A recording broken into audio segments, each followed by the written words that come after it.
I believe all of this is to achieve a high quality of life or a higher quality of life.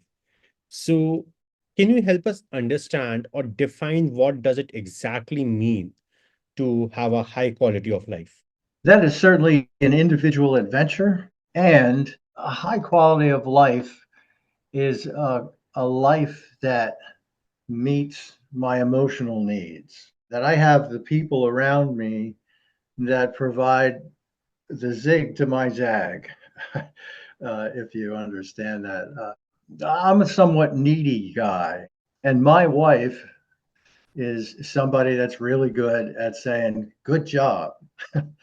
That just fits for me. So that's what I mean by zig and zag. A high quality of life is one where my environment, my physical environment around me, pleases me, relaxes me, it takes me someplace else. I was just talking with a man last night who's has two rooms in his house. That one he's decorated in Southwest American, and the other he's decorated in Indonesian. And he said, when I get overwhelmed with life and I just want to get away, I go sit in one of these rooms, and suddenly I'm 2,500 miles away from where I am. We have an environment around us that supports us. We have people around us that support us. We have the food, shelter, and safety that supports us. And it doesn't necessarily mean that we have a lot of money. That maybe that's important, maybe that's not important. What's important is that it supports us in our daily living, because life is a daily process. Yes, we make long term goals and we move towards those goals, and we do that one day at a time. So, my hope and my encouragement is by getting this message out is that people begin to surround themselves with the people that love them and support them, and jettison the people in their lives that are abusive to them and toxic. And it doesn't necessarily mean that those people are toxic, but oftentimes personalities clash. And sometimes we find ourselves in a situation where we need to say, I really appreciate you and what you're about. And right now you're not really fitting into my life the way that's a difficult conversation. That's a negotiation with change. It's not easy, but it's simple. So I think that's my answer to that question. Often change might be easy, but the negotiation is pretty hard. And that's, I guess, not guess, but I would say, I believe, is the reason a lot of people become complacent to their surroundings and don't want to negotiate with change. They are like they have sort of given up, and while they work on the first pillar of acceptance, but they don't move further on it. What are your thoughts on this? That will be a hard road to travel, although acceptance certainly is the beginning. As I begin to live with acceptance, I'm going to become more aware of the things around me.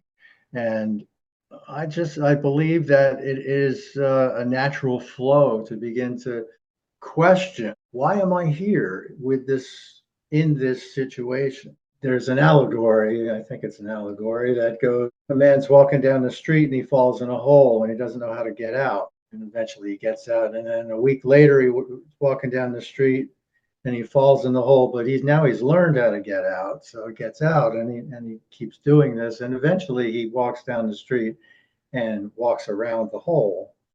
Acceptance encourages that transformation from falling in the hole and being stuck to eventually walking around the hole. Yes, there's resistance to change, and it's hard work. It can be hard work to look at yourself and to look at a belief that you may have had all your life and realize that it's not right.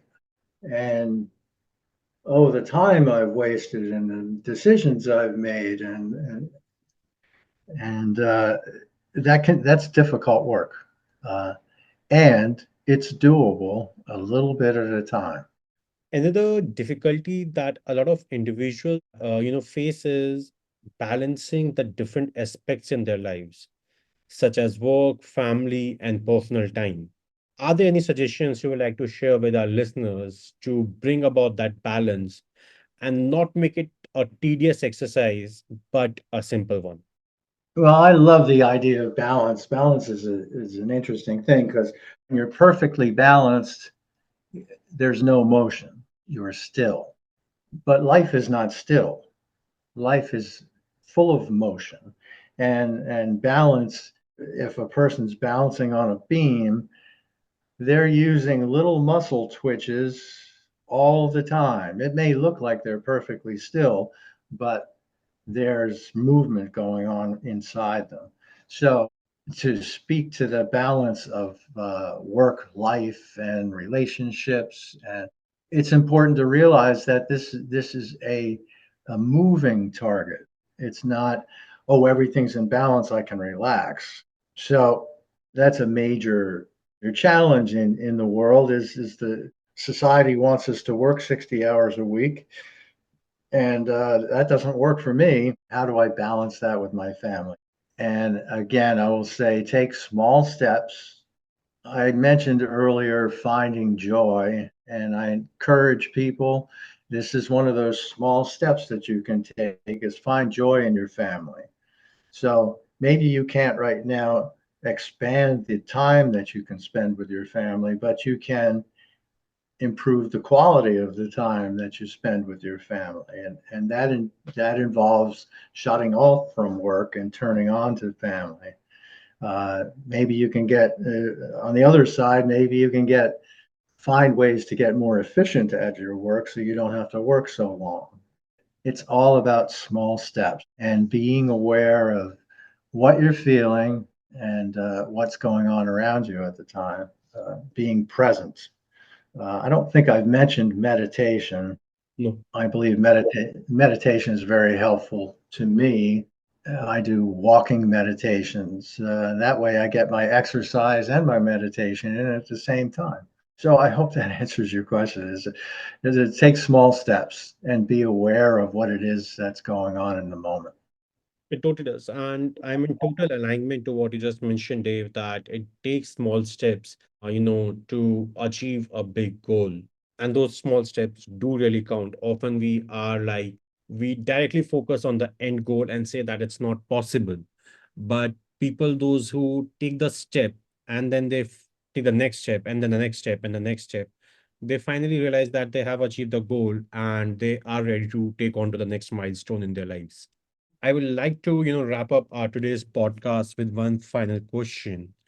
And that's to understand what are some of the common pitfalls that people face in sustaining a high quality of life and how can they avoid these pitfalls? Okay, thank you. This grand topic that we're talking about is really an individual adventure, and so the pitfalls that a person falls in will be most likely their things that they conjure up for themselves. So in psychology, Jung talks about the shadow, that part of us that we hide, repress, and deny. And this is a piece of the puzzle that as we're exploring ourselves and finding out our wants, needs, strengths, weaknesses, motivation, oftentimes shadow will come up and say, you don't want to do that. Shadow wants us to remain, and everybody's shadow is different, but shadow wants us to not be very good to ourselves because that's just what shadow does. And so that's a pitfall that people have is their self-talk. And so as you do this work, you become more aware of the times. For instance, I'll speak about myself. Sometimes I get really invested in a project. And when I do that, I can shut everything and everybody out. And I just get into my research, into my project. I'm doing it, I'm doing it, I'm doing it. But I need people around me. And after a couple of days, or maybe even just a day, I begin the process of poor self talk. My shadow will pop up and say, you don't deserve to do this. You don't belong here. And so I need to, that's one of my pitfalls.